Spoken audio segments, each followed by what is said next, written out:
Yeah. We will be talking about magic. Magic. And we will be talking about Conan because, Jason, what did you do? I was the line editor on Modiphius's Conan role-playing game. I made 24 books I led the teams and wrote, I think, 4 of them myself and parts of all of them. I helped get the quick start done, the preview, and the maps and everything, including approving the dice and developing all of the stuff that came with the Kickstarter and writing content for that and a lot of other things. So it was a huge project. And it was kind of funny because that was the second Conan RPG I had worked on. The first was I worked on the Mongoose Conan, the first edition of that. And so I wrote some source books for that, and I helped work on the core book and did some articles for their magazine. And then now I'm working on the Monolith Conan RPG, which I helped do some creative writing on. I wrote some adventures. I was their canon editor, and I just wrote a short campaign for them. So he is a smart guy, yeah, and he monetized his knowledge about Conan. Apparently so. So if there's an expert on Conan and gaming, that's me. Yes. For how many years?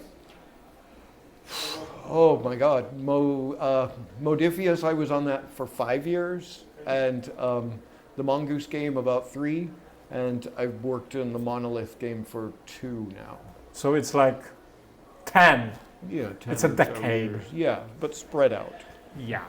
And we have a special occasion that we can talk about. Sure. And this is a Polish publication of The Book of Skelos. Skelos. Yes. Yay! Have you ever heard of the Skelos? He's Good. He's got it in his bag. Fantastic. Yeah. Yeah. Yeah, the Book of Skelos was one of the first 5 or so books that we did for the line. I don't know if Copernicus is doing them in the same order. Yes, we are doing it exactly as they were. All right. Well, fortunately, you didn't do a big Kickstarter. Yes, we didn't. To get everybody angry that the game's not finished. It's funny because that was probably one of the most challenging books to start with. I was telling Rafał earlier that when we got the license, I was at Essen Spiel and having at a party Modiphius was sponsoring to talk about the game, and Fredrik Malmberg, the father of Swedish RPGs and the owner of Paradox and Conan Properties, he was the licensor, and he was there, and he said, what were my plans? And I said, well, obviously Modiphius has some plans for it, but I said, I want to do 3 books. I said, 3 books. I said, these will be my books. The first is I want to do the Book of Skelos, which is the magic book. I want to do Nameless Cults, which is the Cults and Gods book. And then I want to do Cull. And he said, ooh, Cull, we don't, but okay, we'll add it to your license. So it's funny because that's my favorite of them. If you can pick which is your favorite child, Cull is my favorite child, but Book of Skelos is very close. We got a great team together, and Ben Graybeaton, he really dove in deep on the magic system. We had Mark Carroll create the Cabal system, and Chris Leitz and a few others. Richard August wrote additional pieces of it, and I wrote a lot of little bits here and there. And the idea was to make magic more playable, and but also more dark and terrible, and to really explore the weirdness of Robert E. Howard magic in the Conan world. Yeah, let's park that because I'm a GM master. Are you? Yeah, Okay. yeah. I run Conan. Okay. And most of people which are new to the game are like, we don't like to play mages. All right. And I'm like, why? that's the fun part. Okay. Yeah, I play mage. Yeah. All right. So, was this dark magic hard, and what was the take on it? Like, what is the core element of magic in Conan in the books and in the game, and how they translate? There are actually, I think, 4 separate systems of magic in the Conan world that if you can read the books, this is what you can get. The first is there's magic that people, they they make pacts with demons, they give up part of their soul, and they get the ability to cast magic. That's me. Okay.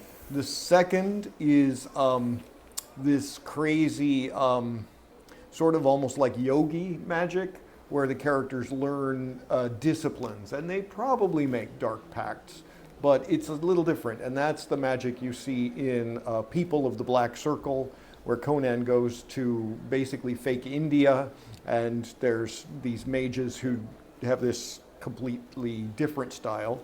And then there's the like hedge magic, which is very low-level magic that is the witch Zelata, she shows him.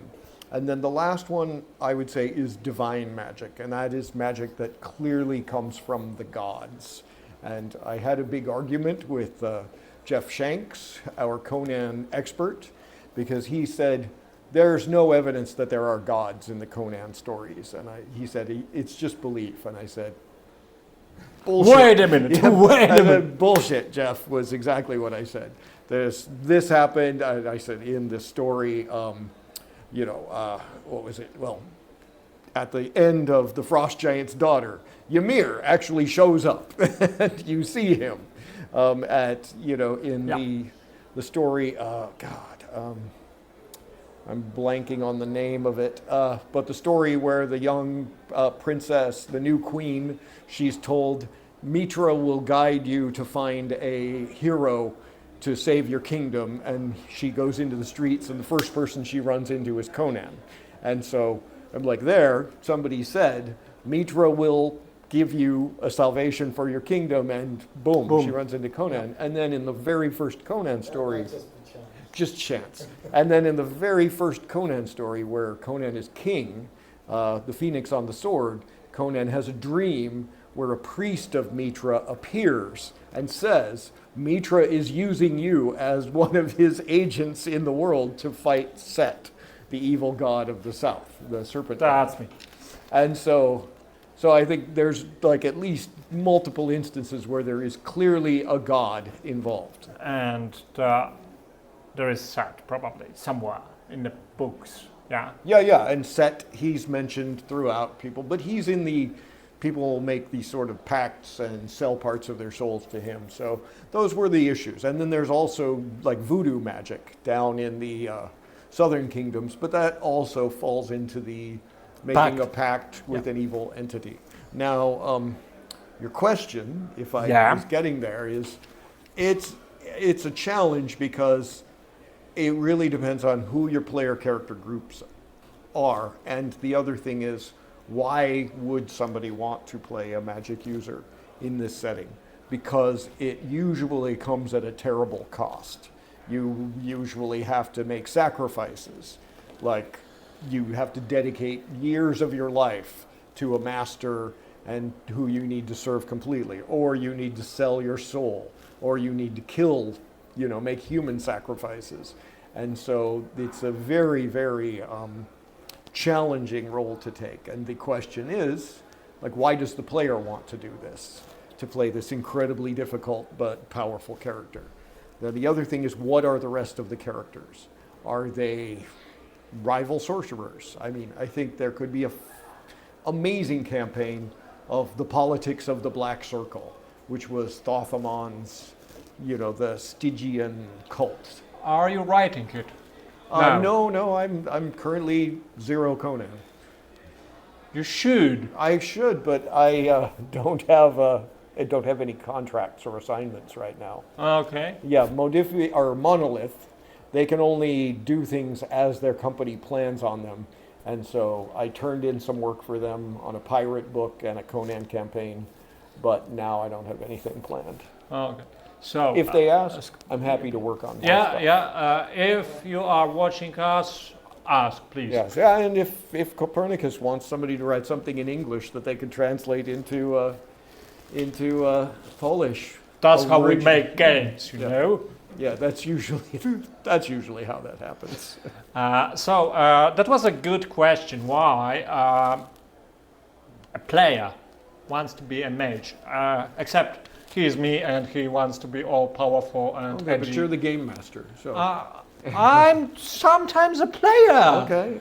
Yeah, and yeah, as a game master, sorcerers are a useful tool as an antagonist. Yeah, absolutely. Yeah, they are dark, they are powerful, they are probably evil. Probably.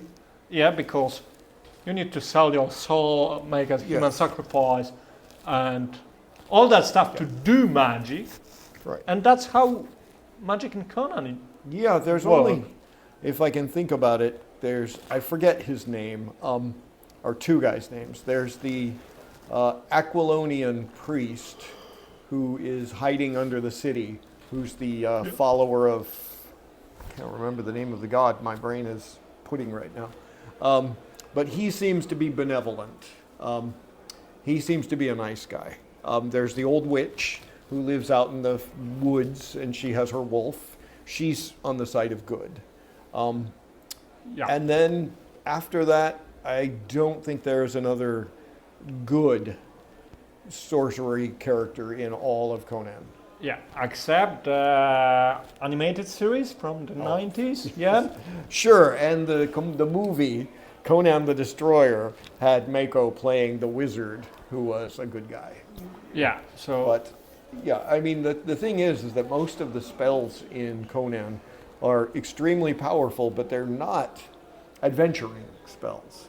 I think there's one or two where you can, point at somebody and break all of their bones, or, have somebody's blood fly out of their body. I like that. Yeah, yeah. Dismembered. But mostly you're casting these rituals and spells that take time to build and have huge effects, but you're not in the middle of a fight suddenly lightning bolt. You just don't do that. You might summon a storm and wait for a while, and then the storm builds, and then lightning hits somebody. But that's Or not you really. are very, very powerful sorcerer. Yeah. Now there is the I was going to say the wizard. What's his name? Pelias, the one that Conan discovers under the Scarlet Citadel, who's being tortured. He is. He helps Conan, but he's completely evil as well. He just happens to be an enemy of. Of an enemy. Yeah, an enemy of an enemy. He immediately gets out and starts killing people, and he's even saying like, "Oh, I'm going to go back to killing a lot of people." But Conan is like, "That's not my problem. You're in another country, a country at war with my country. So have fun killing people in this country." So they are very good antagonists or Yes, bad guys. yes, or plot anchors. Yeah. So I have a question about that, because I'll admit I haven't read it in detail, the Book of Skelos, but I kind of browsed through it, and I talked to some people who worked on the Polish edition, and there's like this idea that I had from it that this campaign mode where you're all acolytes. Mhm. So that kind of is for me like a fantasy version of paranoia.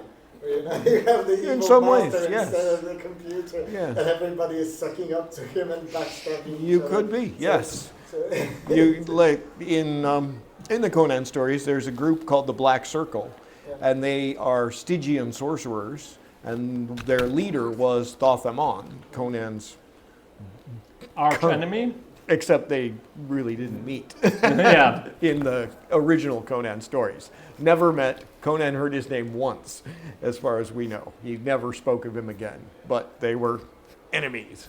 But he and his group of sorcerers, they all served the king of Stygia. And then when Thoth-Amon fell out of favor, they turned on him and sold him into slavery, and he had to escape Stygia. So yes, there's a group of sorcerers who have a cruel and indifferent king who pits them against one another, and that could be a fun campaign. But you're playing characters who are pursuing evil, and that is, for some people that's not fun, which is why I think that playing a mage character in Conan is possible, but it has to be like, what are the other players willing to accept? Because if you're going to play a good mage, like your sorcerer, then you are going to be very, very narrow. Like, you have to walk a very careful path. You can't make deals with demons. You can't do human sacrifice to get power, and a lot of the ways you would improve are not there. So it's a very challenging path. It can be cool, but it's not like a quick way to adventure, whereas a barbarian character or a mercenary or a thief, they have very clear paths that they can advance on. So I hope I'm not selling people off of it, but I'm saying it's a challenging decision. And if I'm playing like a pirate and I'm a thief and I'm a mercenary, you are not good. Yeah. So, but maybe you're self-centered, but then you have one character who, are you willing to accept what they have to do? And that's a question, because ultimately a character who is devoted to an evil god or has made a pact with a demon, they're going to drag everyone else down with them. And that's, I think, it's an interesting campaign idea. It might not always be the most fun to play when one of your party members is going to doom you all, and they may end up killing you or sacrificing you or selling your soul to the devil. Yeah. So basically what you are trying to tell us that magic is complicated. Like, it's not good. No. Not in Conan, yeah? And you need to be aware of that, because your actions, your magic will have consequences, not on you, because that's obvious, but on others. Right. And more on others, in fact. But, most of the magic using characters in Conan are healthy, powerful people. They're not old and weak. They are, like Thothamon is a big man. He's powerful looking. People even say he's physically intimidating. Pelias looks pretty average. Character after character, these magic users, except for the old woman, are generally healthy people with, they're not like the stereotypical old man with a white beard or skinny, weak mage that can't pick up a weapon. And there's that one guy, the Strangler, who has the crazy magnetic table and can cast illusions. I mean, Conan fights him, and it's a brutal, brutal battle, hand to hand, with them wrestling. And Conan, it says he's never fought somebody this powerful, in his physics. Conan is still stronger, but he says he's never fought anyone this physically powerful. Yeah. So, and that's another point from my perspective, because I did play a mage. We did do one campaign, and I said to my players, to co-players, I want to play a mage, and I want to be a Stygian. Oh. Yeah, because I'm me, and let's make our life very, very difficult. Okay. From the beginning. And I'm like, are you okay with that? Because we don't want to play evil characters as rules. Yeah. And what I discover during this journey, it's the struggle which is in every other character and in mages, evil sorcerers, because in your game, in Conan, magic will eventually destroy you. Yes. On very many levels, physically, mentally, probably, and karmically, and all of the good heroes will eventually destroy you. Eventually something will happen, or Yeah. another mage will kill you, which Yeah. is what happened to that one guy in People of the Black Circle, where the 4 mysterious demon servants come and destroy him and throw him off a cliff. However, what I discovered is this is basically true to every character in Conan world. Is that right or not? I don't know. I think that's your experience, but Yeah. I don't think that every warrior carries the seed of his destruction in a Conan game. I think that there are ways that you can, for example, succeed in your path without causing the universe to try to destroy you. And I think that the sorcery path, though, is one of the hardest to avoid that kind of fate. So, do sorcerers as a game mechanic, sorcerers are more powerful than other players? I don't think so, because, like I say, sorcery is slow. It has a high cost. Many of the things you need to do to work it, in the mechanics, you need to build up momentum. Yeah. And momentum is something you get from doing action, and momentum is, if you're not doing action things, it's really hard to build up momentum. You have to, do rituals, and you have to meditate, and you have to, make sacrifices, and all of these things are not fast in combat. And so frequently characters will jump into a fight, and the sorcerer character, he either needs to get a sword and join them, or a bow or something, or start doing things in the background. And Dismembered. yeah, well, again, it costs a lot. Yeah. It Yeah. has a high momentum spend. And Isn't there like a common momentum There for is. the whole party? So there is, and if the rest of your group is okay with you pulling out of it constantly, then it works. But if your group is not, yeah, So they benefit from that as well. yeah, they can go fast. So basically, what you are this example, of pulling out the momentum from the group, Right. stealing it from it, is what I would say that gives you an opening for a social game as a mage. Well, yeah, this is why, the title is different because there was never a Conan the Sorcerer, but ultimately we designed this book to be a game where you can play sorcerers and have sorcery campaigns. That was like Conan the Thief. It's a book about playing a thief and playing thiefy campaigns. Conan the Pirate, Conan the Mercenary, all of these are about those kinds of campaigns. And the thing about Conan, or the Book of Skelos, which is the name of a magical book in the Conan universe. Real artifact. Yeah. It was designed for you to play magical campaigns, and that's I think they require most of the players to be invested in that. Kind of like the game Ars Magica. I don't know if that was ever translated here. No, but it's big in Poland. Okay, but that game where you basically, I think a perfect campaign would be 3 or 4 characters are sorcerers of some sort, and then a couple of others are their human allies. The people who help them get things done. And they could stay in their keeps or whatnot, and you could make it a big social game, like where they're trying to deal with high-level threats and create their cabals and go forward. And that's why we created the cabal system. Okay. So,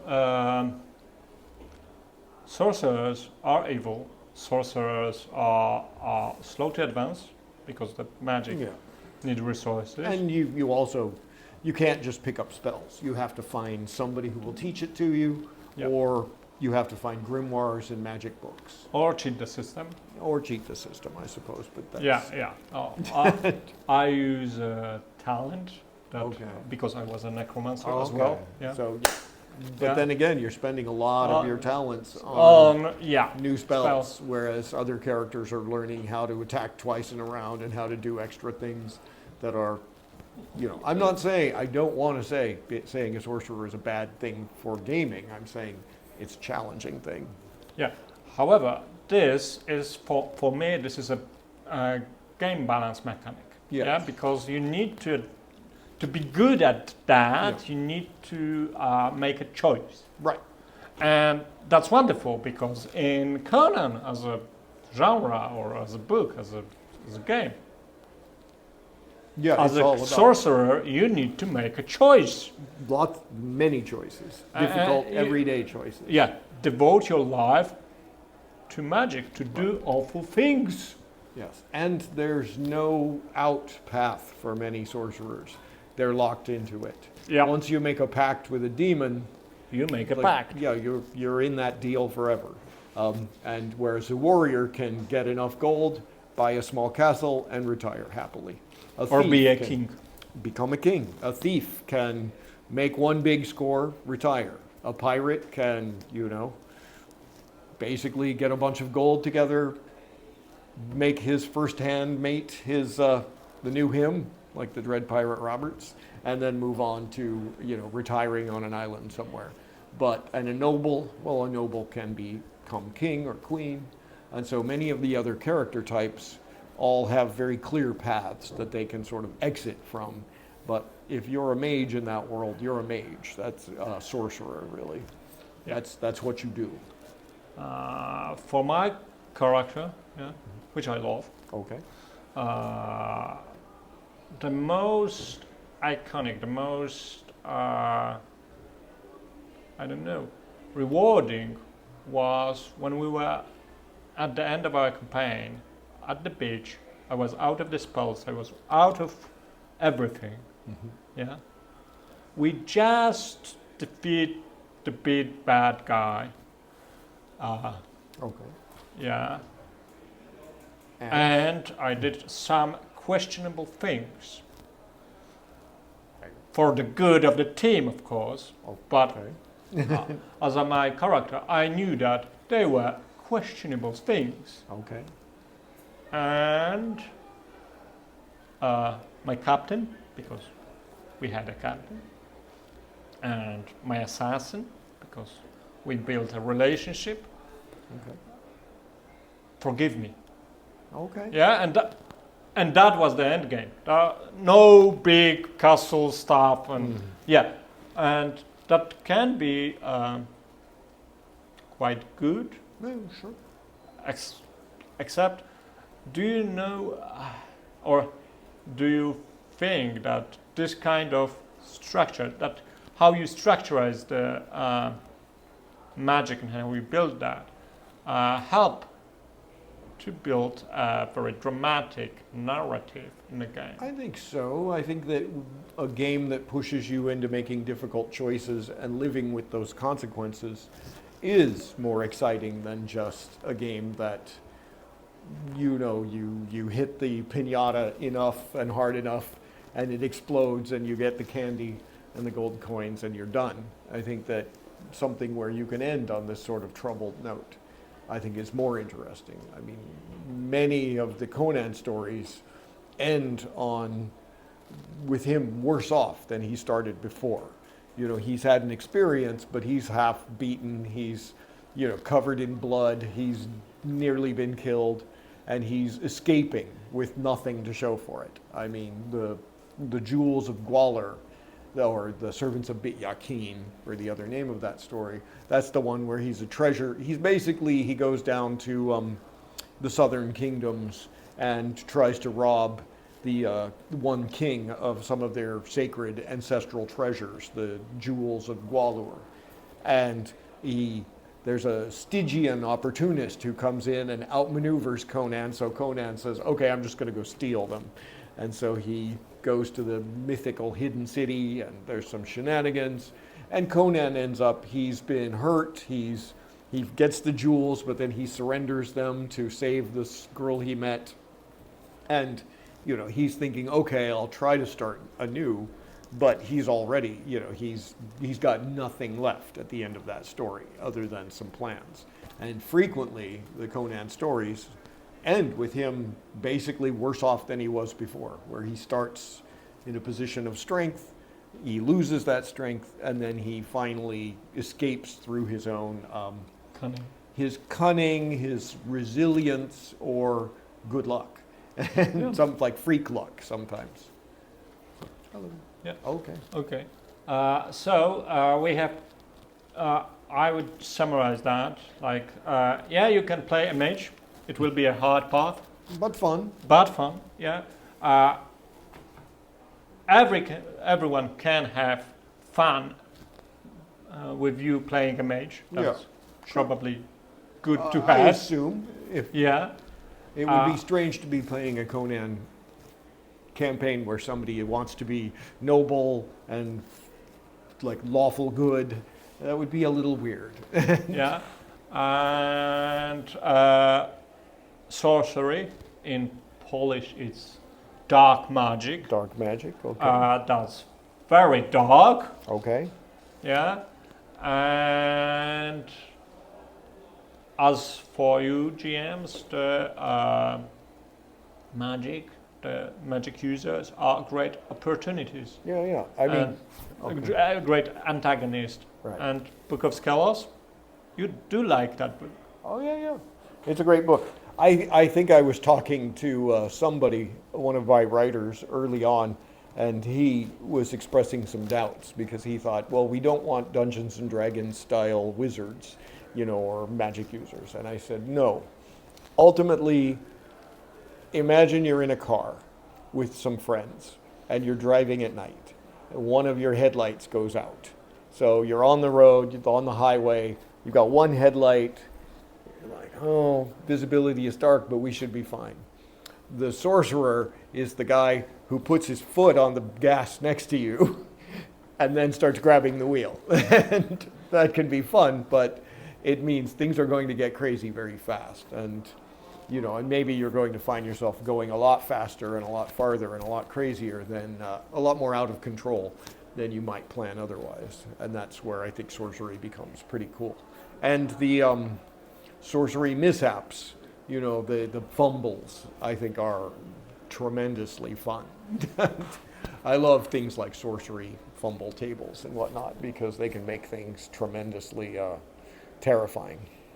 Okay. So, Yeah. me, playing or having mage in the team, in the party, is actually playing adventure which is very magic related, because in order to succeed in this role as a mage, you have to dedicate a lot of spot in the plot. Yes, to you're have anything meaningful. you're Like an pulling adventure. momentum constantly. You Yeah. have to go and So do it's dark dedication things. and commitment from the rest of, Yeah. of the team. Yes.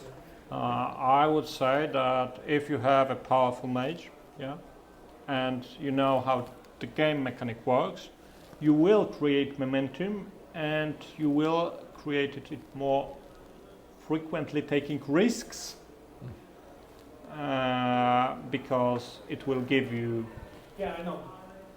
but it will be a plot device, Yeah. because if you are taking risks, you are Yeah.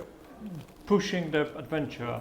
Generally, you're going to find that in a group with a magic user, a sorcerer, they're going to take the center stage a lot, and they will become the focus of a lot of encounters because of the tremendous responsibility and power they bring to that, and the unpredictability. Yeah. And sometimes you need to take a step back, because spotlight is important. Yes, sharing the spotlight.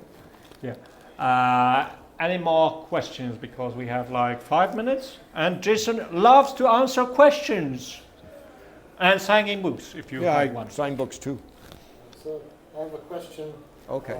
Might be a lot to answer in 5 minutes, but if you had to make a comparison between the two Conan games that you worked on, like the design, kind of paradigm, or whatever you would call it. So what would that be? What would be the differences? I would say the biggest difference in my mind was that we dove very deep into trying to invoke the Robert E. Howard Conan, to make sure that the text and the content we created and the systems all created a very unique experience of playing in the Hyborian Age and playing Robert E. Howard style games. All of the mechanics were, will this make this game feel more Howardian, you know? Whereas the Monolith game, I'm quite pleased with the work I've done on it, but it's a lighter approach. It's a lot more generic. It essentially sort of means if you've played Dungeons and Dragons or you've played other RPGs, you can come to this game and not feel like you are lost. You know, you don't need to study the Conan stories and you don't need to immerse yourself in that world. You'll have more sort of superficial, more action-oriented games. It was much more aimed at the just a little bit of work to play, like fast play is the focus. Whereas the Modifius game is a lot more careful, a lot more mastery of system. It was very much aimed at players who like to figure out how to make mechanics work for them and to custom build their characters and invest in the game mechanics. So that's how I would describe that. The Monolith game is a lot easier and faster to play, certainly. And in some ways, if you just want to have a lot of fun, you know, one-shots and quick adventures that are relatively shallow, I think that's the way to go. So, Mild is better word. what's that? Mild. Okay. Relatively mild. Shallow is a bad I'm word. saying you don't need to go into deep character building, and the mechanics are much lighter. Okay. So I'd say shallow. It's not too deep. One kind of surprising moment that I had, the first game that we played, the Modifius Conan, and I was like, there was a camp of 50 bandits, and there were 4 of us, and we decided to attack them. And I thought, yeah, that is stupid. We'll all die. But we actually won, and the rules weren't that way. That like fair and square, no fudging or anything. We just built up the momentum. Wow. Killed them in droves, and I thought that was kind of very Conan-y in Yeah, a way. Yeah. It's So very possible. As a game master, I would have hated you because, oh no, I've got to roll all these dice. But, and I probably would have had a lot of them run away rather than Yeah, keep well, fighting. We didn't kill all Oh, 50 okay, of them. okay. They Killed ran away enough, and yeah. after Not we killed trying maybe enough. half of Yeah. them or something. But Fun. Still, That's awesome. Still 4 people attacking capital. Fantastic. Harming bandits. That's gaming is made of memorable moments like that. it's- Okay. Yeah. Sure. Any more questions? Because if not, I will not be questioning you Okay. All right. a bit Um, longer. But But, do you want a book to be signed? Yeah. okay, I'm happy to. Also, do you have- I am, I have You a came pen from- prepared. Yeah, also I've got another, I can tell you a funny story, just a quick story. If you look at the cover and you look at the, just the front cover, the right edge, when the original painting was done for that, it's a 2-page panel. The artist started painting on the left border and just kept going, and so the painting ends at the girl's knee, the original painting, like on the table there. The painting ended on her knee. And when I got the art, I said, where is the rest of the painting? And he said, that's all. That's the edge of the painting. And I said, I can't put this on the cover of a book with, like I mocked it up, and I said, the wizard is over here to the side, and then the girl's leg just disappears on the end. And he said, oh, I don't think I don't have Photoshop or anything. So we had to hire an artist, a Photoshop artist, to create the last like 20% of that cover. Just so that it worked. It was just bizarre. And yeah, I mean, the artist, Val Mayerick, he's a comics legend, but I think he hadn't done a lot of painting before. And so he hadn't like drawn it out ahead of time. He just started painting and got to the edge of the picture and then went, shit.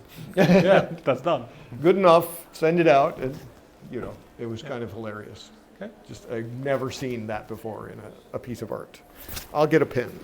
All right. I would say that this is one of my favorite covers. Okay, cool, great. Oh, also, I have some plugs. If any of you are interested, I have some flyers for Chaosium Con in Gdansk Yeah. and for BeerCon in Berlin. I'm a representative of both of these. Yeah. So if anybody wants a flyer I want to for go these, to Berlin. Here. You're gonna have to. BeerCon is October 11th. It's a one-day convention. It's an international convention.